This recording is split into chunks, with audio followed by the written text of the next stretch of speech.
दोस्तों, कैसे हैं आप लोग। उम्मीद करता हूँ अच्छे ही होंगे। तो आज हम लोग पढ़ेंगे एक्टिव पैसिव, है ना। जो आपको फर्स्ट ईयर में हो, चाहे ट्वेल्थ में हो, 11th हो, 10th हो, 9th हो, हर क्लास में काम आने वाला है। अगर आपका कोई फ्रेंड अनदर क्लास में है, जिस क्लास में आप हैं वो तो ठीक है, आप देख रहे हैं, लेकिन अगर आप के दोस्त आपकी अनदर क्लास जैसे कि 9th 10th 11th 12th किसी में भी हों, तो उनको ये वीडियो ज़रूर शेयर कीजिएगा। ये बहुत ही मेहनत से मैंने तैयार किया है दोस्तों।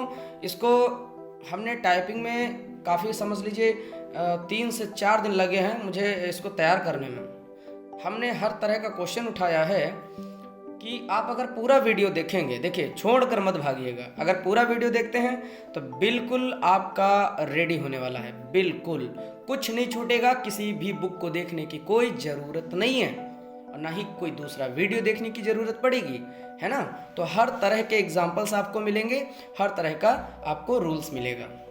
तो फर्स्ट तो हम ये जान लेते हैं। देखिए सबसे पहले जैसा कि आप देख सकते हैं ऊपर लिखा हुआ है एक्टिव वाइज। एक्टिव वाइज में आप क्या देखते हैं कि सब्जेक्ट होता है, हेल्पिंग वर्ब होता है, मेन वर्ब होता है और ऑब्जेक्ट होता है। और किसी किसी सेंटेंस में जैसे हमारा प्रेजेंट इंडेफिनिट का अफर्मेटिव और पास्ट इंडेफिनिट का अफर्मेटिव होता है, उसमें हेल्पिंग वर्ब नहीं होती है। तो ठीक है, तो उसका आंसर बनाते समय हेल्पिंग वर्ब नहीं होगी, बस ओनली रूल आ जाएगा। लेकिन अनदर सेंटेंसेस में क्या होता है कि हेल्पिंग वर्ब के साथ रूल आती है। आप स्ट्रक्चर देख सकते हैं, सामने लिखा हुआ है।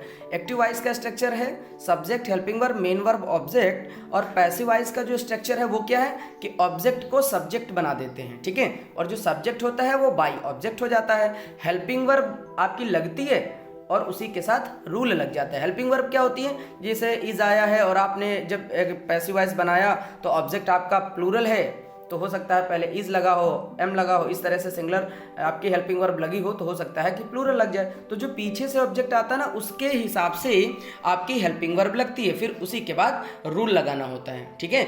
और फिर मेन वर्ब की थर्ड फॉर्म लगाएंगे, फिर बाई ऑब्जेक्ट कर देंगे। वो निगेटिव का स्ट्रक्चर क्या होता है कि हेल्पिंग वर्ब के बाद आप नॉट दे सकते हैं। इंट्रोगेटिव में क्या कर सकते हैं कि हेल्पिंग वर्ब को आप पहले लिख सकते हैं। सिर्फ हेल्पिंग वर्ब ही आपकी घटे बढ़ेगी, और नॉट अगर आना है तो हेल्पिंग वर्ब के बाद आता है। अगर हेल्पिंग वर्ब बाहर होती है तब नॉट होता है, तो वो सब्जेक्ट के बाद नॉट होगा। तो इस तरह से स्ट्रक्चर्स अगर आपने नहीं अभी तक पढ़े हैं तो आप कमेंट करिएगा, हम आपको वो भी पढ़ा देंगे। स्ट्रक्चर बहुत ही इंपॉर्टेंट होता है। तो वीडियो थोड़ा सा ये बड़ा होने वाला है क्योंकि आपका ये कंप्लीट वीडियो है एक्टिव पैसिव का, जो आपने एक वीडियो में शायद देखा ना हो। तो स्टार्ट करते हैं फर्स्ट पार्ट। तो पहला पार्ट आपका है पार्ट 1 इंडेफिनिट। तो देखिए हमारे जो टेंस होते हैं उसमें प्रेजेंट पास्ट फ्यूचर के टोटल अगर हम देखें काइंड वाइज मिला के तो 12 होते हैं, और 12 में से हम सिर्फ 8 बनाते हैं और 4 उसके पार्ट नहीं बनाते हैं। जैसे लास्ट का हमारा होता है प्रेजेंट परफेक्ट कॉन्टिन्यूअस, तो उसी तरह पास्ट परफेक्ट कॉन्टिन्यूअस, उसी तरह फ्यूचर परफेक्ट कॉन्टिन्यूअस। और एक फ्यूचर का कॉन्टिन्यूअस नहीं बनता, मतलब फ्यूचर के 2 नहीं बनते हैं, एक कॉन्टिन्यूअस और एक परफेक्ट कॉन्टिन्यूअस। और प्रेजेंट और पास्ट का एक एक नहीं बनता है, प्रेजेंट परफेक्ट कॉन्टिन्यूअस और पास्ट परफेक्ट कॉन्टिन्यूअस टेंस। तो दोनों का लास्ट वाला नहीं बनता है, तीनों का फिलहाल, और फ्यूचर का तो दूसरा वाला भी नहीं बनता है। तो इस तरह से देखा जाए तो कितने बनते हैं, सिर्फ और सिर्फ 8। उसमें से आप इसमें जैसा कि लिखा हुआ है पार्ट 1 इंडेफिनिट, तो उसमें से 8 में से आप 3 देख सकते हैं, 3 यहाँ से सीख सकते हैं, ठीक है। तो पहला प्रेजेंट इंडेफिनिट है। तो प्रेजेंट इंडेफिनिट में आपको अगर टेंस नहीं आता है तो आप सिर्फ ये लर्न कर लीजिए, जो मैंने आपको बॉक्स में देख सकते हैं नंबर 1 पर क्या लिखा हुआ है, verb plus yes E S, verb plus yes E S, या फिर वर्ब की फर्स्ट फॉर्म दे रखी होती है। देखिए यस यस कब लगता है, जब हमारा जो नाउन होता है, जो सब्जेक्ट होता है वो सिंगुलर होता है, तो वर्ब में हम यस यस लगा देते हैं, जैसे ईट्स, ड्रिंक्स, ऐसे करके, है ना। अगर प्लूरल हुआ तो ईट लिखेंगे, ड्रिंक लिखेंगे, यस यस नहीं लगाएंगे, लेकिन रहेगा वो प्रेजेंट इंडेफिनिट ही, है ना। तो बस उसमें फर्स्ट फॉर्म लगाकर ऐसे ही छोड़ देते हैं। अगर निगेटिव हुआ, इंट्रोगेटिव हुआ, तो उसमें पहचानने के लिए डू या डज का यूज किया जाता है, ऑलरेडी आपको दिखेगा उसमें। तो इन सभी चीजों को आप याद कर लीजिए। यस यस फर्स्ट फॉर्म या डू या डज जब भी आपको दिखाई दे तो पैसिव वाइज बनाते समय, जैसा कि मैंने कहा है कि जहां पर रूल स्ट्रक्चर में मैंने लिखा था वहां पर आप is am are according to subject लिख सकते हैं। वो सिंगुलर है कि प्लूरल है कि आई है। वैसे तो आप 10th क्लास में होंगे तो इतना तो पता ही होगा कि आई के साथ एम लगता है ना, सिंगुलर के साथ इज लगता है, प्लूरल के साथ आर लगता है। तो इतना ज़्यादा बोलेंगे तो वीडियो बहुत लंबा होने वाला है, तो इसलिए आप थोड़ा सा शॉर्ट में समझते रहिए, ज़्यादा नहीं, थोड़ा सा शॉर्ट। तो पास्ट में क्या देखते हैं कि पास्ट इंडेफिनिट में क्या होता है, जब अफर्मेटिव होता है तो उसमें सेकेंड फॉर्म आपको दिखाई देती है, सेकेंड फॉर्म, है ना, जैसे ईट का एट, ड्रिंक का ड्रैंक, ऐसे करके स्पेलिंग्स आपको मिलेंगी। और अगर उसका नेगेटिव है तो डिड मिलेगा, इंट्रोगेटिव है तो डिड आपको दिखाई देगा। तो जब ये सभी चीज़ें दिखाई दें तो आप वाज और वर का यूज़ करेंगे, है ना। जब फ्यूचर इंडेफिनिट बनाएंगे तो आप विल और शैल, उसमें देखेंगे ऑलरेडी पहले से लग करके आता है, विल शैल लग करके आएगा, और उसको हम पैसिव चेंज करते समय विल बी और शैल भी लगा सकते हैं। मतलब जो आप इधर देख रहे हैं पैसिव वॉइस में, इन 2 या 3 जो दी हैं इनमें से एक लगानी है। हो सकता है इज लगी हो तो आपको आर लगाना पड़े, हो सकता है आर लगा हो तो आपको इज लगाना पड़े। तो वो इसलिए होता है क्योंकि आगे वाले सब्जेक्ट के हिसाब से हम लगाते हैं, मतलब लगा होता है, और पीछे वाले सब्जेक्ट के अनुसार हमको बदलना होता है, रहना लेकिन उसी टेंस में होता है। इज एम आर में से आप आपस में ही चेंज कर सकते हैं, ये नहीं कि इज आया है तो आप वाज कर दो।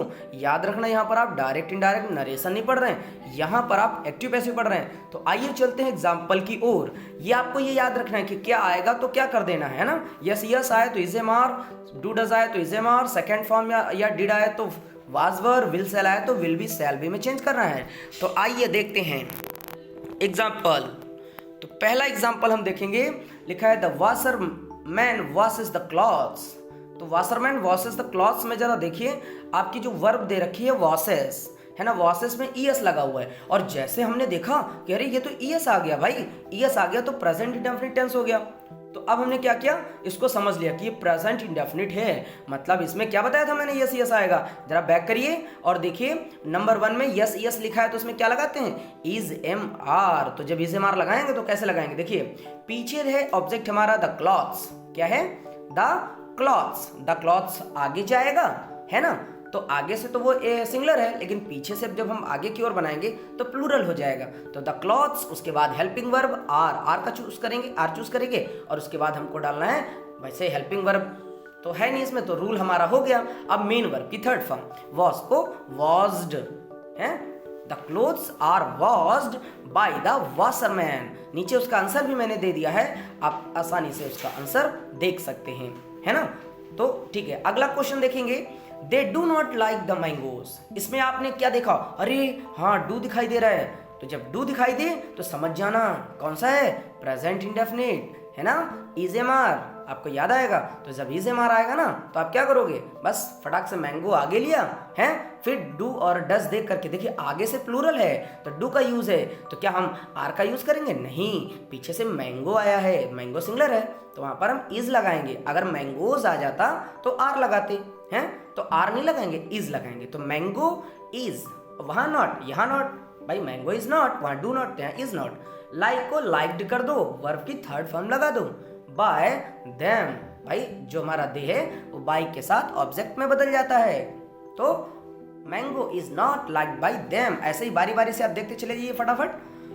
Does he read the Ramayana, अब देखिए इंट्रोगेटिव आ गया, अगर इंट्रोगेटिव आ गया तो उन्होंने डज पहले यूज किया हुआ है, हेल्पिंग वर्ब पहले यूज किए ही की वजह से, और हम क्या करेंगे, द रामायण हम आगे लाने वाले हैं। तो इस क्वेश्चन में तो आगे से भी सिंगुलर है और पीछे से भी सिंगुलर है, तो द रामायण हमने लिखा और उसके पहले मैंने इज लगाया। इस बात का आपको ध्यान रखना है, अगर वो हेल्पिंग वर्ब बाहर लेते हैं तो हमको भी हेल्पिंग वर्ब बाहर लेनी है, बस उन्होंने क्या किया, एक्टिव वॉइस के लिए और हमें उसकी पैसिव वॉइस की लेनी है। तो इज रामायण, फिर क्या है, रीड, तो हालांकि हमने रीड ही लिखा है लेकिन सेकंड फॉर्म दिखने में एक जैसी, पढ़ने में आप चेंज कर सकते हो, उसको रीड पढ़ो, इसको रेड पढ़ो, है ना। तो is the Ramayana read by him, ठीक है। और क्वेश्चन मार्क लगाना मत भूलिएगा, क्योंकि हम अक्सर क्लास में बच्चों को बोलते हैं question mark question mark question mark, है ना, वो भूल जाते हैं, इससे वो इंट्रोगेटिव गलत हो जाता है।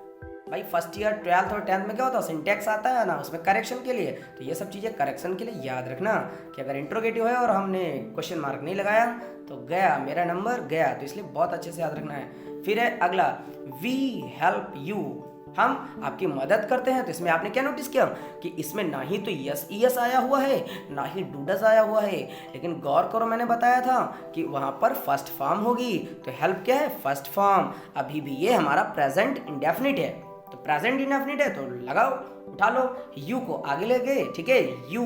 अब यू के लिए क्या लगाना है, प्रेजेंट इंडेफिनिट में इज एम आर में से आर लगाना है, तो यू आर, फिर हेल्प को हेल्प्ड बाय वी का अस, तो बाय लगा के ऑब्जेक्ट अस लगा लिया, है ना। इसी तरह अगला एग्जाम्पल देखेंगे, सी सैंग अ सॉन्ग, उसने एक गाना गाया। अब अ सॉन्ग आगे चला गया, है ना।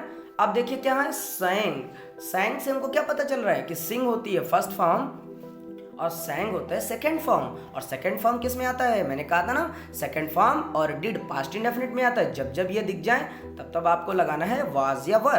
तो चूंकि एक सॉन्ग है तो वहां पर आप वाज लगाओगे, तो आ सॉन्ग वाज, फिर सैंग चूंकि सेकंड है हमको लगाना है थर्ड, तो हमने लगाया संग, है ना। तो a song was sung by सीका हर।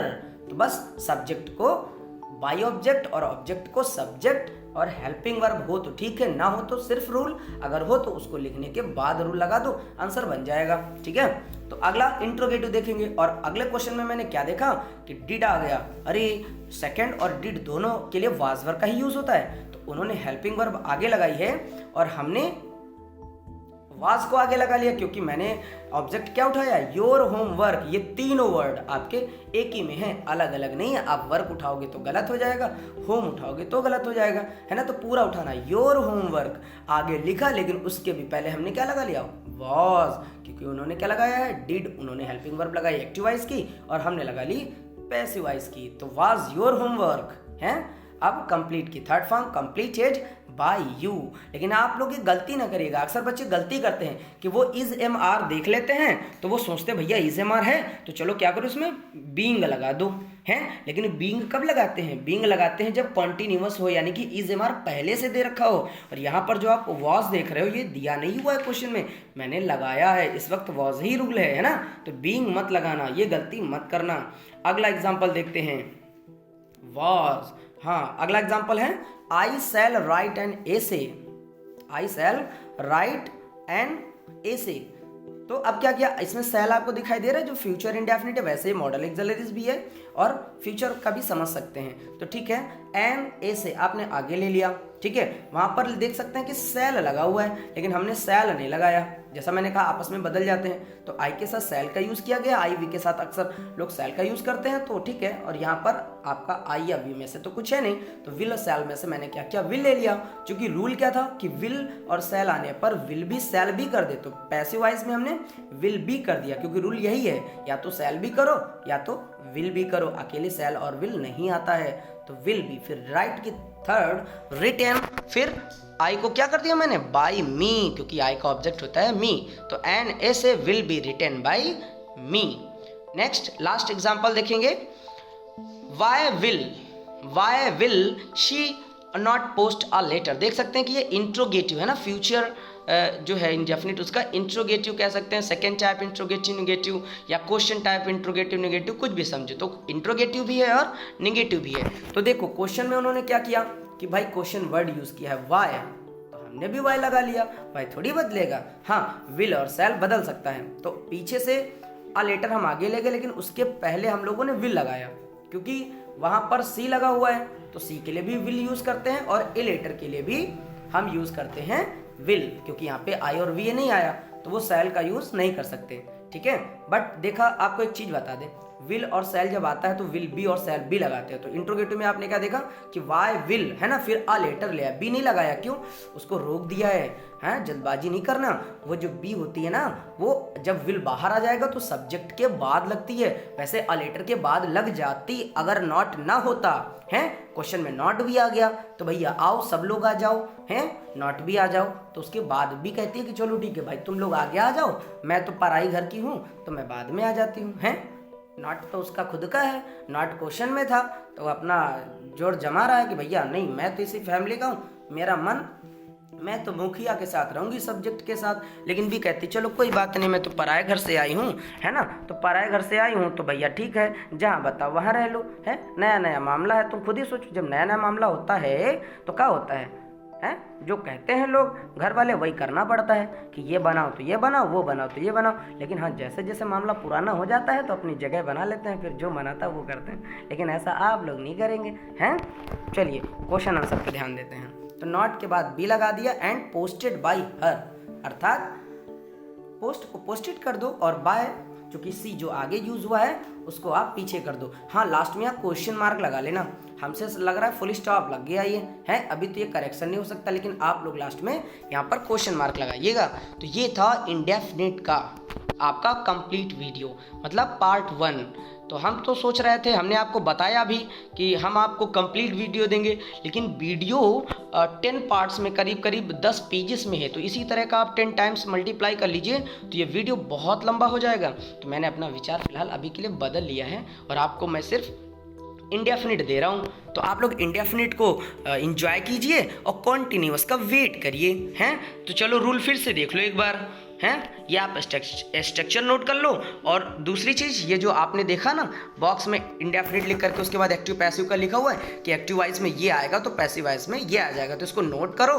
क्वेश्चन आंसर इसके जो एग्जाम्पल मैंने दिए हैं इन एग्जाम्पल्स को नोट करो हैं, स्क्रीनशॉट भी ले सकते हो। और जब ये आपका कंप्लीट हो जाए तो आप हमको कमेंट करो और बोलो सर इंडेफिनिट हमने कंप्लीट कर लिया है, चलिए हमको सर जी वो दे दीजिए कॉन्टिन्यूअस है, तो फिर हम आपको अगले वीडियो में कॉन्टिन्यूअस देंगे। विचार तो मेरा था कि मैं एक साथ सब दे दूं, लेकिन उसके लिए कम से कम 1.5 घंटा 2 घंटा लग सकता है, क्योंकि इतना लॉन्ग हो जाएगा। तो हम सोच रहे हैं आप लोग बोर ना हो, इसलिए छोटा सा दे रहा हूँ हैं। फिर भी ये 10-15 मिनट का तो हो ही गया होगा।